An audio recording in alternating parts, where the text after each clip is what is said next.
Il y a plein de personnes, je pense, comme ça, qui essayent de se calquer sur des méthodes qu'on leur donne et ils perdent confiance, ils perdent en énergie et en temps parce qu'ils n'arrivent pas à faire ce qu'on leur propose et donc ils se disent c'est eux qui sont nuls. Alors que pour moi, justement, quand on a aussi choisi le chemin de l'entrepreneuriat, c'est qu'on est aussi pionnier, visionnaire, qu'on veut entreprendre donc à notre façon. Moi, j'ai bien senti que ma manière de faire, elle est juste différente et que justement, quand on est sur un chemin aussi visionnaire, on a un autre chemin à ouvrir et il n'a pas encore été ouvert et donc on voit personne qui nous dit ça fonctionne comme ça ce que tu vas faire et personne va te dire que ça fonctionne vu que personne l'a fait encore. Donc en fait ça demande grave du courage et en fait d'écouter juste sa voix intérieure quoi, son art et en plus quand on est quelqu'un de créatif, les choses elles sont pas toutes écrites, t'as pas un plan justement de A, B, C, D parce que nous en général on fonctionne en mode constellation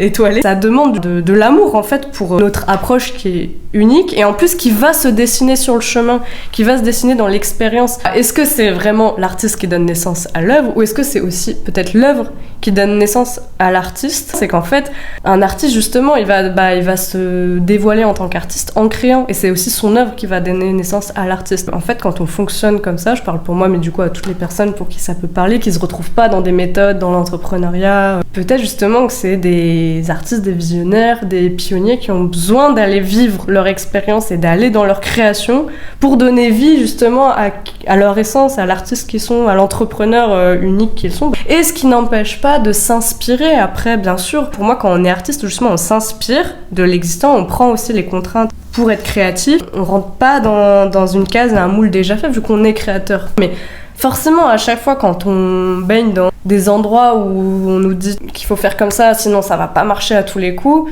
évidemment que pour les personnes qui l'expérimentent, ça fonctionne comme ça et ça marche comme ça, donc tout va prouver que de A à Z que oui, c'est comme ça que ça fonctionne. Mais si on a aussi un autre mode de croyance et qu'on a aussi envie d'ouvrir d'autres possibles, c'est à nous en fait de déjà croire à notre création, parce que même j'ai envie de dire, si on croit pas en nous, parce qu'on a l'impression de pas encore avoir fait nos preuves, bah c'est peut-être d'apporter encore plus de croyance et de foi en la création qui nous traverse, et du coup de faire peut-être plus confiance à la création qui nous traverse que un autre humain qui sait pas en fait, qui a peut-être besoin de se laisser traverser par sa création. Toutes ces personnes qui se sentent visionnaires, pionnières,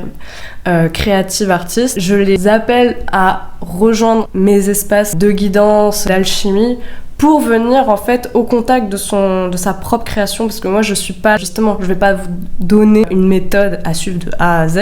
je vais plutôt mettre en lumière vos capacités, vos talents, aussi les énergies de votre entreprise par exemple, pour faciliter en fait votre chemin, mais c'est toujours vous permettre de ressentir en fait vous ce qui est naturel, kiffant, votre chemin en fait à vous, à travers moi mes capacités et mon art.